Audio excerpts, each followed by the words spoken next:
आइए सुनते हैं वरुथिनी एकादशी व्रत की कथा। आप सभी भक्तों को वरुथिनी एकादशी व्रत की ढेर सारी शुभकामनाएं। वरुथिनी एकादशी का व्रत जो कि हर वर्ष वैशाख माह के कृष्ण पक्ष की एकादशी तिथि के दिन वरुथिनी एकादशी का व्रत किया जाता है। हर माह के कृष्ण पक्ष और शुक्ल पक्ष की एकादशी तिथि के दिन एकादशी का व्रत किया जाता है।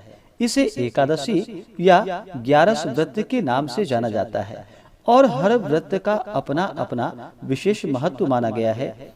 इसी प्रकार से वैशाख माह के कृष्ण पक्ष में पड़ने वाली वरुथिनी एकादशी व्रत का अपना विशेष महत्व है। यह व्रत जो कि सभी प्रकार के पापों को नष्ट करने वाली। तो आइए सुनते हैं वरुथिनी एकादशी व्रत की कथा। तो बोलिए प्रेम से भगवान विष्णु की जय, माता लक्ष्मी की जय, एकादशी माता की जय, वाराह भगवान की जय, सर्व देवी देवता की जय। बहुत समय पहले की बात है कि एक बार भगवान श्री कृष्ण ने कहा कि हे पांडु नंदन, अब मैं तुम्हें वरुथिनी एकादशी व्रत का महात्म्य सुनाता हूँ। सुनिए, वैशाख के कृष्ण पक्ष की एकादशी का नाम वरुथिनी एकादशी है। इसी वरुथिनी एकादशी का व्रत करके महाराज मानधाता ने मोक्ष की प्राप्ति की थी और अनेकों धुंधुमार इत्यादि राजाओं ने इस एकादशी व्रत को करके मुक्ति को प्राप्त किया। अनेक प्रकार की तपस्याएं हजारों लाखों वर्ष करने पर भी वह फल प्राप्त नहीं होता जो इस वैशाख कृष्ण पक्ष की एकादशी व्रत से प्राप्त होता है। अतएव इस एकादशी का व्रत प्राणी मात्र को करना चाहिए। सूर्य ग्रहण में कुरुक्षेत्र में विधिवत स्नान पूजन कर 100 बार स्वर्ण दान करने का जो फल होता है वह फल केवल वैशाख कृष्ण पक्ष की वरुथिनी एकादशी का व्रत करने से प्राप्त हो जाता है। श्रद्धा और भक्ति के साथ इस वरुथिनी एकादशी व्रत करने वाले के समस्त मनोरथ पूर्ण होते हैं और इस लोक में रहकर सुख और ऐश्वर्य को भोग करता है और अंत काल में स्वर्ग सुख को पाता है। गजदान महान पुण्य को देने वाला और पाप एवं संताप का नाश करने वाला है। अश्वदान भी पुण्यप्रद है मगर गजदान के समान नहीं। पर भूमि दान का पुण्य अत्यंत ही महान है। उसकी तुलना में अश्वदान और गजदान एकदम तुच्छ है। भूमि दान से अधिक पुण्य फल तिल दान में है और तिल दान से अधिक स्वर्ण दान में है और स्वर्ण दान से भी अधिक पुण्य अन्न दान में है। अन्न दान से महान और अक्षय फलों को देने वाला है। इसके समान पुण्य संचय करने वाला अन्य कोई दान नहीं। यद्यपि भूमि ही माता स्वरूप है, यही सब पदार्थों को उत्पन्न कर जगत का पालन करती है और यदि देवता, दैत्य, यक्ष, गंधर्व एवं मनुष्यों को पालने वाली है, तथापि इससे भी अधिक और महान पुण्य अन्नदान में है, क्योंकि इससे भूखी आत्मा जो कि संतुष्ट हो आशीर्वाद देती है। यह दान यद्यपि पृथ्वी पर सर्वोपरि है तथा कन्यादान इससे भी अधिक पुण्यप्रद और मनोरथों को पूर्ण करने वाला है, मगर अन्नदान और कन्यादान से भी श्रेष्ठ विद्यादान है। यह दान धर्म, अर्थ, काम और मोक्ष को देने वाला है। वैशाख मास के कृष्ण पक्ष की वरुथिनी नाम की एकादशी का व्रत करने वाले को ये सभी पुण्य फल अनायास ही प्राप्त हो जाते हैं। शास्त्रों ने बतलाया है, जो दुष्ट मंद बुद्धि मनुष्य कन्या बेचकर धन प्राप्त करते हैं वह महान पापी होते हैं।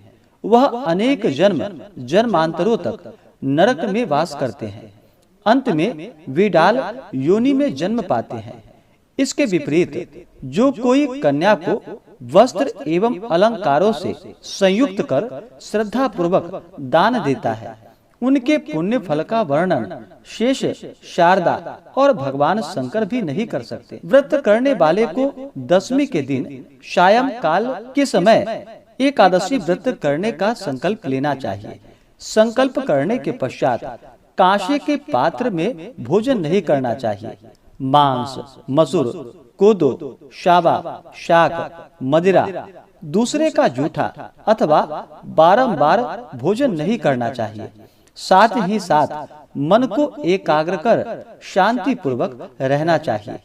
एकादशी के दिन प्रातः काल नित्य कर्मों से निवृत्त हो स्नान कर भगवान का पूजन एवं भजन करना चाहिए। किसी प्रकार के बुरे भावों को मन में न आने देना चाहिए, जैसे कुत्सित कार्य, जुआ, चोरी, झूठ बोलना तथा मैथुन इत्यादि न करना चाहिए। शांति से सात्विक बुद्धि धारण कर भगवान का भजन करना चाहिए। दिन एवं रात किसी भी समय निद्रा के वशीभूत नहीं होना चाहिए, बल्कि जागरण कर भगवान के सामने नृत्य, गीत आदि करके भगवान की आराधना एवं पूजन करना चाहिए। इस प्रकार वरुथिनी एकादशी का व्रत करने वाले के सभी पाप नष्ट हो जाते हैं। इस कथा को पढ़ने एवं सुनने वाले को हजारों गौदान का फल प्राप्त होता है और अंत में विष्णु लोक की प्राप्ति होती है। वरुथिनी एकादशी कथा के अनुसार प्राचीन समय में नर्मदा नदी के तट पर मानधाता नामक राजा रहता था। राजकाज करते हुए भी वह अत्यंत दानशील और तपस्वी था। एक दिन जब वह तपस्या कर रहा था, उसी समय एक जंगली भालू आकर उसका पैर चबाने लगा। थोड़ी देर बाद वह राजा को घसीटकर वन में ले गया। तब राजा ने घबराकर तपस्या धर्म के अनुकूल क्रोध न करके भगवान श्री विष्णु से प्रार्थना की। भक्त जनों की प्रार्थना सुनने वाले भगवान विष्णु वहां प्रकट हो गए तथा भालू को चक्र से मार डाला। राजा का पैर भालू खा चुका था। इससे राजा बहुत ही शोकाकुल था। भगवान विष्णु ने उसको दुखी देखकर कहा कि हे वत्स, मथुरा में जाकर तुम मेरी वाराह अवतार मूर्ति की पूजा वरुथिनी एकादशी का व्रत करके करो।